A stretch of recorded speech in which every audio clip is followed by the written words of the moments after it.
Sounds like we're going to do some scratching maybe. Get into that other microphone.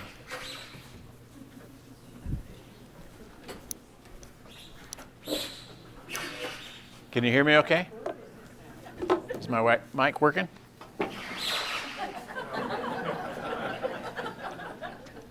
Closer? How about that? Is that working? Nope. Here, how about we try this? That work? That working? No? I'm going to turn this one off.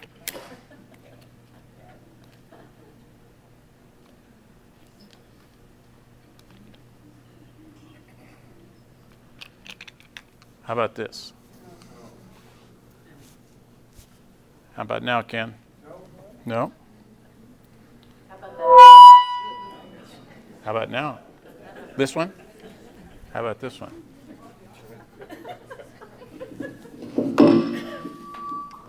Test. This one working? Okay, we'll use this. Patty and I are going to share our third and final week with you. And this is called Part 3, Into the Storm. And what I'm going to do is I'm going to kind of bring you up to speed. For those of you that might not have been with us the last couple weeks, Patty and I, we talked our first week about what happened on March 15th, 2020, when we lost our son, Jordan, and kind of the whole process of that. That was Monday. The first Sunday. The second Sunday, last Sunday, we talked about what God has done and what has gone on in our lives as we've transitioned to a new stage, going through that grief. And then today we're going to be talking about the future. So basically it's the past, the present, and the future. And as we do this, we're going to do something a little bit different. We're going to, first of all, I did mention last 2 weeks, Patty has had some of her books here. She was asked to take her journal entries that she had done over the last 17 months and put them into a print form. She has done that. We have that available along with a couple of other her books. Her Bathsheba Legacy is basically a women's Bible study on the story of David and Bathsheba through the eyes of Bathsheba. And it really is something that Patty has used in her counseling practice and in ladies' Bible studies to help women process through grief, loss, disappointments, and trauma. And then in spite of it all is a book form of that same story. I encourage you to write that because there's lots of discoveries that she made in the process of researching for that book that has been a part of it. At the end of our session today, Patty and I have to take off a little bit early, and so at the end of the session, I'm going to give you an opportunity. In a class this size, with the maturity that's present here and the wisdom that we talked about earlier, we had the, I'm getting ahead of myself here. We have a lot of experience here. Many of you have been through hardship, loss, trauma, death of loved ones, spouses maybe, and children, and so we're not unique. Or maybe we're unique like everybody else, right? But the reality of it is we've all gone through those things. So at the end here, we're going to give you some time for those who would like to share, to tell about your story briefly. We won't have a long time, but we'll have some time to do that. And everyone has a story, and that's basically all that you've given us the opportunity to do is this last 3 weeks to kind of share our story. And it's been a way for us to, as Patty will share, steward our pain.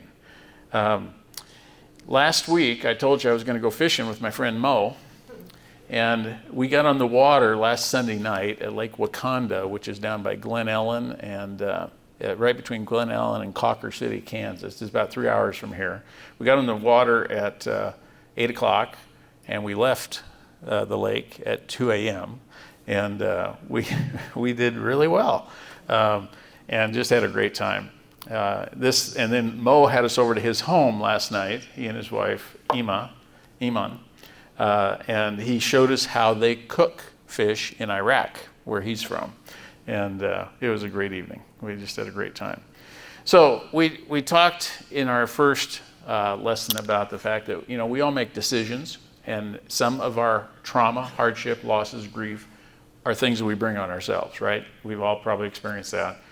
But there's a lot of things that are the trajectory of our life is set by those decisions. But then there are events that we have nothing to do with. As our counselor puts it, a lot of times we don't get to pick our battles. We just have to experience them. And we recognize the fact that God, with gratitude, has blessed us in many ways. But at the same time, we have, it rains on the just and the unjust. And so our faith is really a foundation that has I can't imagine not having faith, not having a community, because that's one of the things that we have seen in our family and in our life over the last 17 months is that our children have all they've all gone through counseling and other things, but the quality and quantity of relationships and support that you have makes a huge, huge difference when you come across these things. So in the past, we all have a story. We survived to thrive, and the future is our vision of tomorrow. So what is the future for us and for those of us that have been through loss and pain and trauma? I go to a coaching program, and one of the foundational principles of our coach is all progress begins with the truth. The reality, we have to accept reality as it is, not the way we would wish it would be, but the way it is, and I think that's really a starting point for anything. Patty's going to share a little bit about how she has stewarded the pain, and then I'm going to come back and wrap up a little bit with some of my input. And so, Patty, if you'll come on up.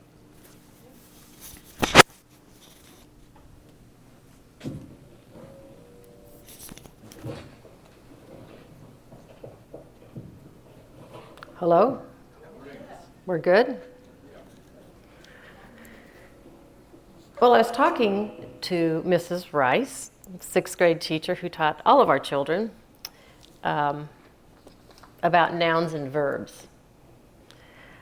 I didn't really enjoy English class as a kid, but I really, really appreciate the teachers, God bless you, that you said they were supposed to learn between nouns and verbs by the time they got to you.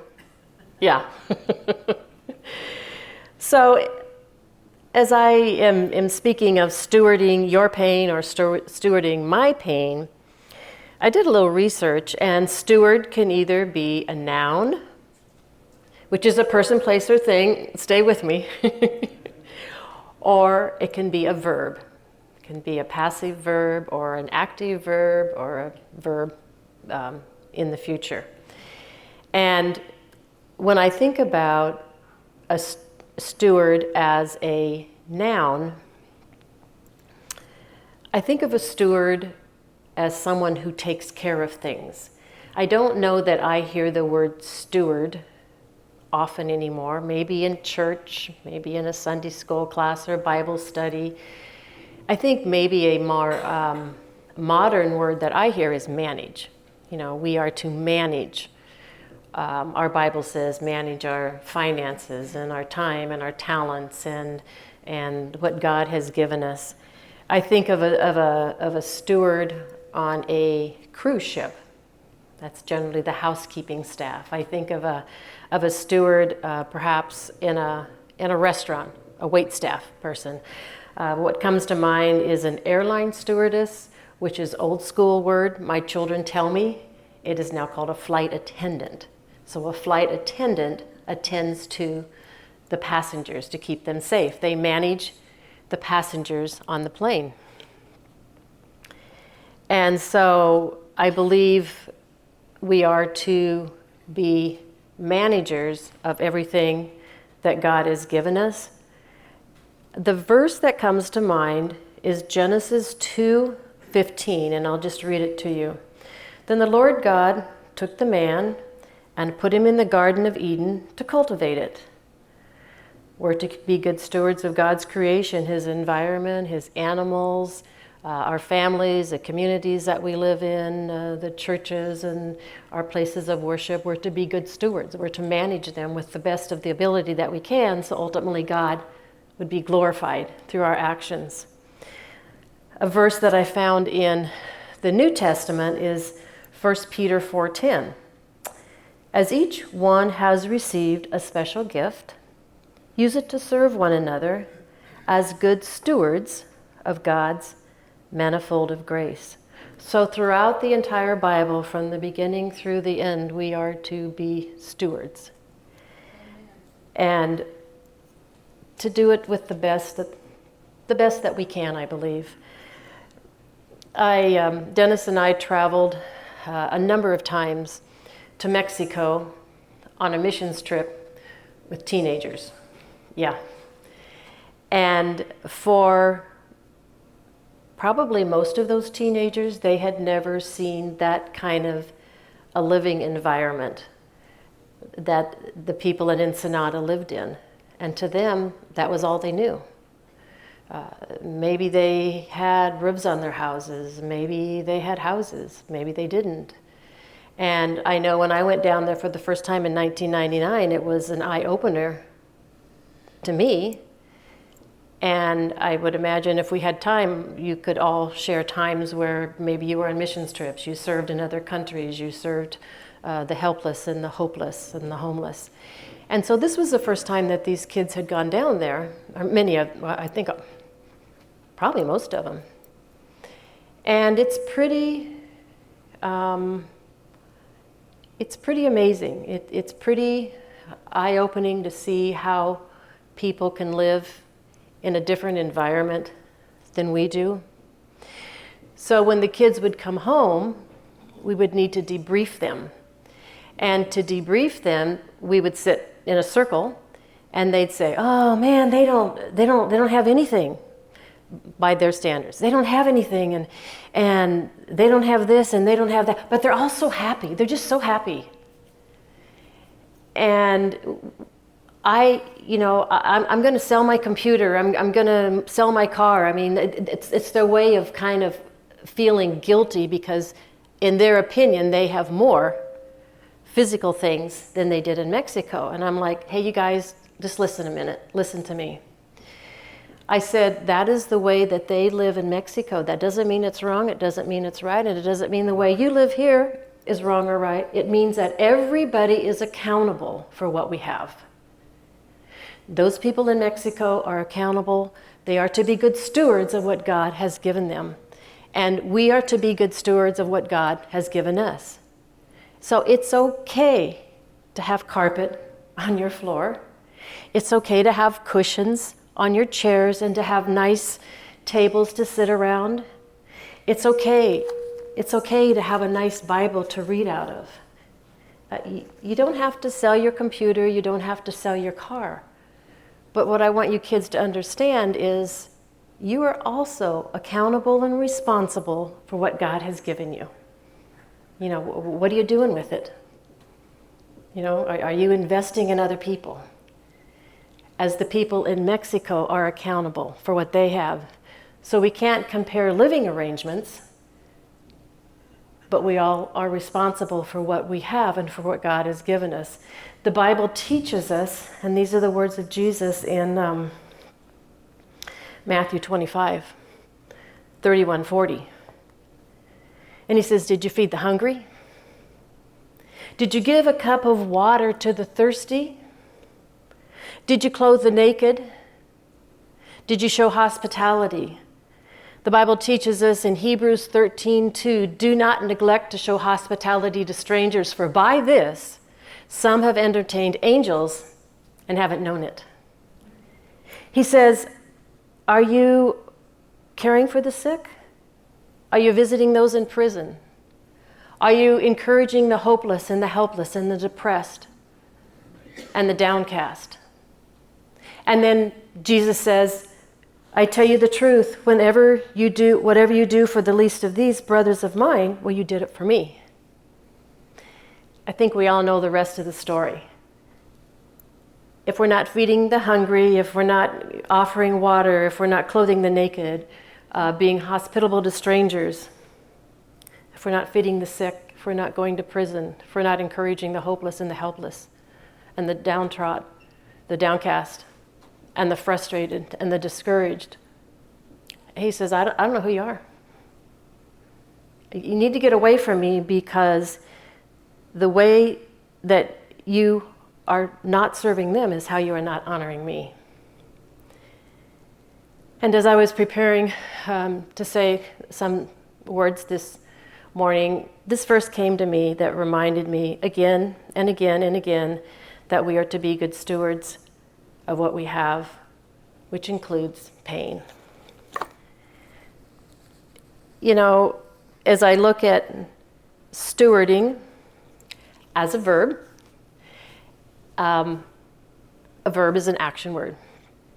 We can have a passive verb, I have done that. Active is I am doing it, and future is I will do it. So I think of stewarding my pain, it's never going to be past tense verb. I will never have completed stewarding or managing my pain. It'll never be done. Because the Jordan size hole will never go away.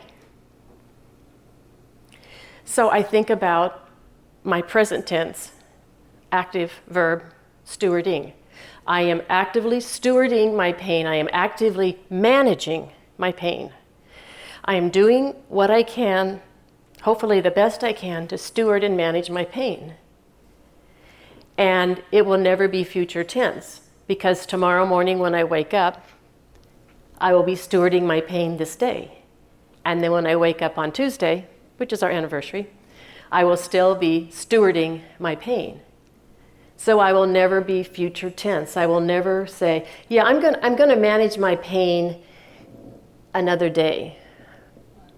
Well, that doesn't work, because if we don't deal with our pain, it just makes us miserable, and we just carry it around, and all we are is angry and mad and frustrated, and we're not doing any good to anybody to hopefully help them steward their pain. So I like to think that I am actively, in the present tense, stewarding my pain. You know, when we talked to Mr. Rice a few Sundays ago, and he said, are there some Sundays that you would like to teach? And he gave us, several open Sundays. And we came up with these 3 Sundays. And he said, what would you like to teach? And I don't know if I said it or Dennis said it, and I said, I think we need to teach into the storm, stewarding our pain. And after we said that, I'm like, oh boy, what have I done now? And after we went home, I thought, it would have been a lot easier to tell Mr. Rice, I think I'm going to have a migraine for those 3 weeks. I'm pretty sure Dennis could have said, I'm going to go fishing. I think I'm going to be sick those 3 Sundays. Well, I didn't do that, and we didn't do that because that wouldn't have been right. And did we want to stand up here and do this? No. As Dennis said, we all didn't get to be this old without having gone through trauma and trials. And maybe we didn't steward our pain very well. Maybe we did. I don't know, maybe there's something that has been said with Dennis and me or among y'all here that might encourage each other to steward our pain. As I said a couple weeks ago, it's never, ever, ever too late to ask a professional, a counselor, therapist, to help you manage your pain if that's something that needs to be done in your life, something that would help you be a good manager, be a better manager of where you are in life. Do I like what our son did? No, I hate it. I hate it with every single thing inside of me that he took his life. I hate it. I hate it. I hate that he left a wife, a young wife. I hate that he left his 4 beautiful children. I hate that he left 5 siblings who loved him. I hate this hole in my heart. And I hate it with everything inside of me. But I'm not going to let that hate ruin me. As our daughter spoke at his one-year memorial service. I remember what she said. She says, "My brother died, I didn't." So the wisdom of the eldest sister, who actually helped raise the kids, she will tell you that. She was stewarding her pain. It's like, he died, I didn't. I can't help it, I can't fix it, I can't do anything about it. I grieve it, I'm sad. But I got to live in the present, and I have to manage my pain. And I think those were just wonderful words of wisdom from a young woman. I have one moment. Okay. I have 3 people in the Bible, because I'm like, okay, there's got to be people in the Bible that stewarded their pain, and we can learn from it. And the first one that I thought of was Joseph. And we find this in Genesis 39:46, 4-6. After Joseph was brought to Egypt, the Lord made him a prosperous man. And while Joseph was in the house of his Egyptian master, the Bible says, and I'll read it here, 39:4-6. So Joseph found favor in his sight and became his personal servant and made him overseer or manager or steward over his house, and all that he owned he put in his charge. And it came about that from the time he made him overseer in his house, there's that word again, and over all that he owned, the Lord blessed the Egyptian's house on account of Joseph. Thus the Lord's blessing was upon all that he owned in the house and in the field. So he left everything. It doesn't say he left a few things or some things. He left everything he owned in Joseph's charge. And with him there he did not concern himself with anything except the food which he ate. Joseph, as we recall, was the favorite son of Jacob. The brothers were jealous because he was a favorite son, and as we recall, his brothers sold him into slavery, thinking, okay, we're done with him.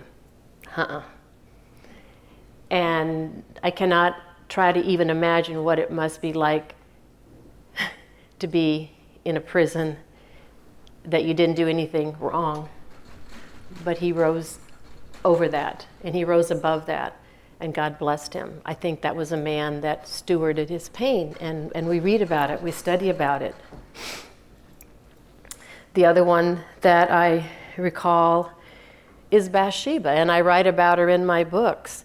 We recall that she was the 7th wife of King David. Well, how did she get to be the 7th wife when she was already married to Uriah? And as the story goes, Uriah was one of David's 30 mighty men. He was one of his pride and joy. I mean, the best.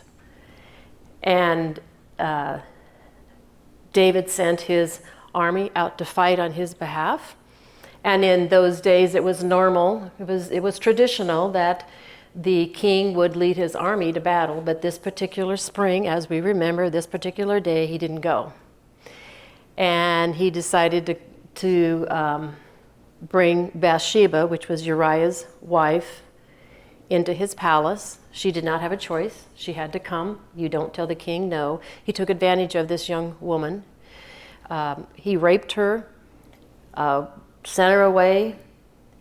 A few weeks later, I don't know, a few months, she sends him a note and says, I'm pregnant. Oh.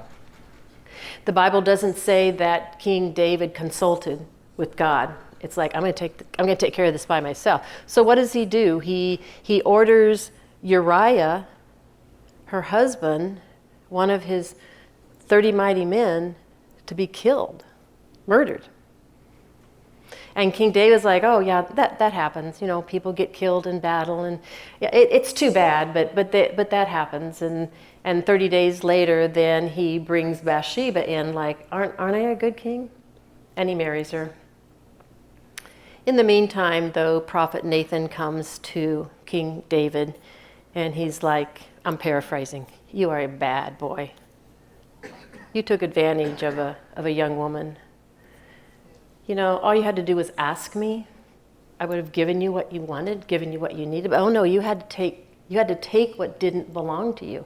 And as a result of that, you're going to have a lot of issues in your life. I mean, we can read chapter after chapter how his children fought and killed each other and on. And it was always confusion in his household. And Prophet Nathan said, and by the way, the baby that Bathsheba's carrying, well, that baby's going to die. And we know the story. The baby died on the 7th day of its life and was not named. And I want to look at this through the eyes of Bathsheba for just a few minutes. I don't read any place, and I have read it and read it and read it, I don't read any place that she ever, at least it's not recorded, that she was mad at him, that she held it against him. Somewhere along the line, I believe, she forgave him. And why do I say that? Well, they went on to have 4 more babies. The next one she had, we know, was Solomon. Solomon was the wisest man that ever lived, of course, next to Jesus. And then they had 3 more babies. They named the next one Nathan, Shobab, and then Shemua. And those are the 4 sons that were recorded. And from what I can read in my Bible, King David never married again. It's kind of like he straightened out, if you will. But the fact is that she could have, I suppose, crawled into a corner in the harem and go, how could you, David? How could you lie to me? I trusted you. How could you kill my husband? How'd you do that? And now my baby? But I just see total forgiveness in her. She took her pain, I believe. I believe she forgave in the best way that I believe she could. And before King David died, he crowned Solomon as the next king of Israel. And we go on to read that Solomon put Bathsheba on his right side, and she was the queen mother of Israel. And I like that story because I think Hollywood does not portray it that way, if you've ever seen movies about David and Bathsheba. But the fact is that she came from a very difficult place. And through, I believe, her faith in the God of Abraham, Isaac, and Jacob, I believe that she was able to forgive. And she's the queen mother of Israel. How cool is that? So then the other one I thought of course, was David. And he wrote about 73 of the 150 Psalms in the Bible. And for those of us that read the Psalms, we know David is either like, God, you are so awesome, I am so grateful, or he is just down in the pit. And he's like, oh, my enemies are coming. God, where are you? Can you not take care of me? You must hate me. Oh yeah, we're doing well now, God, thank you. I mean, he's just all over the place. And the one verse that he talks about in Psalm 32 is he is expressing how good it felt when he confessed his sins. I'm going to read about 3 verses here, and then we'll let Dennis finish. This is Psalm 32. This is the words of David. When I kept silent about my sin, my body wasted away through my groaning all day long. For day and night thy hand was heavy upon me. My vitality was drained away with the fever heat of summer. I acknowledged my sin to thee, and my iniquity I did not hide. I said, I will confess my transgressions to the Lord, and thou didst forgive the guilt of my sin. So I look at those 3 examples, and I know there are examples of folks in the Bible that did not steward their pain well, and I did not research that enough to share that today. But I wanted to focus on these 3 individuals who I believe stewarded their pain well. And we have a Bible now, and because either they wrote it down or they had a scribe write it down, we can read it, we can go to the Psalms, we can learn from them. And had they not written it down, had they not stewarded their pain, I wouldn't be up here quoting scripture this morning. So again, I thank you. I just thank you so much. Thank you for letting us share. I know we're not unique, as Dennis said. Thank you for letting us just be part of the class today. God bless you. What do you want? Oh, this. So, going into the future, from my perspective, and I will share with you that one of the bad examples that we pick up from Scripture that Patty and I talked about a little bit as we prepared for this is Ahithophel. If you're not familiar with Ahithophel was the grandfather of Bathsheba. He was the counselor to King David. And he is also the one who never forgave David. And if you remember the story from your Old Testament, he's the one that encouraged Absalom to rebel, told Absalom to go into his father's concubines in broad daylight before the nation of Israel. And when his counsel was rejected, he went and committed suicide. There are good examples and there are bad examples. The whole concept of stewarding our pain, especially into the future, our family and friends, we all deal with this Jordan-sized hole in our hearts if we lived and worked with Jordan. And we're all working through those things. In our business, Jordan was my partner in business, and I'm in the process of finding someone that can fill that role, which is they're big shoes to fill. But in our faith and our ministry, we're looking for opportunities. And I think that this is actually considered a proverb from the Cherokee Nation. Our whole objective is to, when you were born, you cried and the world rejoiced. Live your life so that when you die, the world cries and you rejoice. We're trying to end well. We're trying to finish well. And we're trying to take in stride the grief and loss and the trauma. And we've all been there or will be. Frederick Buechner is one of my daughter Sarah's favorite authors. And she had shared with us, and it was really, I think, the first time we'd ever heard this concept, a sermon that he did called The Stewardship of Pain. And it was really the first time we'd heard that concept, but it really stuck with us. And I'm not going to share the whole thing with you, but Frederick Buechner's 95 now. He's still living. He's a Presbyterian pastor and writer, has written many, many books. And Buechner studied under a fellow by the name of Niebuhr. If you've ever heard that name, he's the guy that's credited with developing the Serenity Prayer. God grant me the serenity to accept the things I cannot change, the courage to change the things I can, and the wisdom to know the difference. And in his sermon, Stewardship of Pain, he ends with this statement. He says, pain can become a treasure if we treasure it to the point where it becomes passion and healing, not just for ourselves, but also for other people. If you want to see that sort of thing in operation, treasuring of pain, the using of pain to healing of yourself and others, someday attend an open AA or other related group.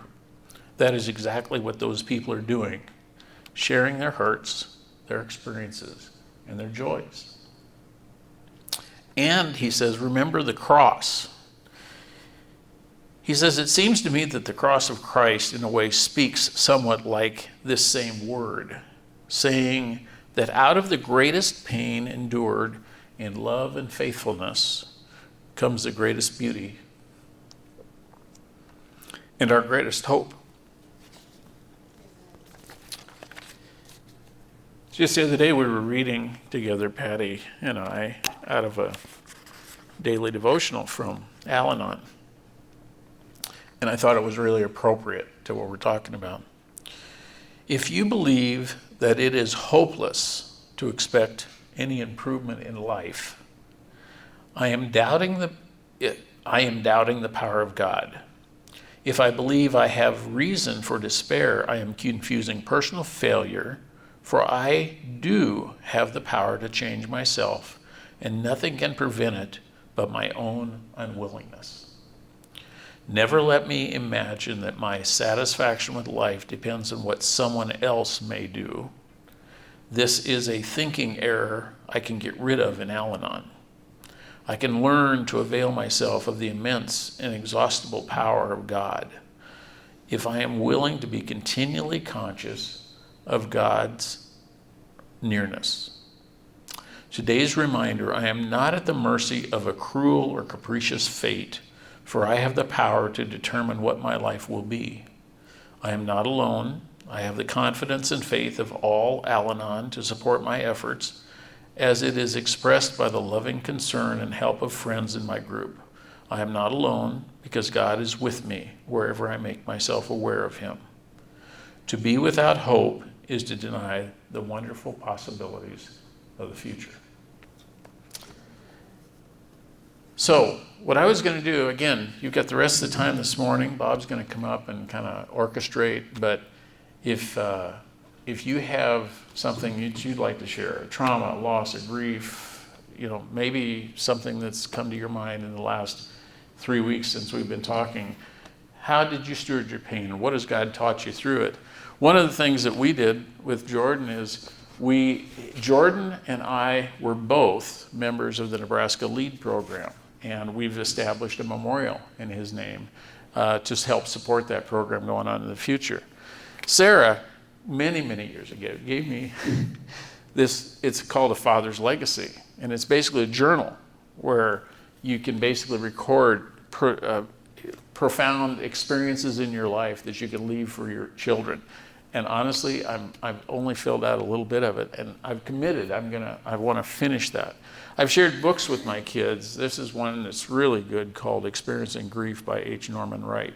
It's just a little book, but it really is powerful testimony. We've been blessed by so many things that have helped us get to the point we are. But Bob, if you'll come up here, again, Patty and I need to get out of here right at 10:15, but if you have something you'd like to share, hold up your hand and we'll get a mic to you.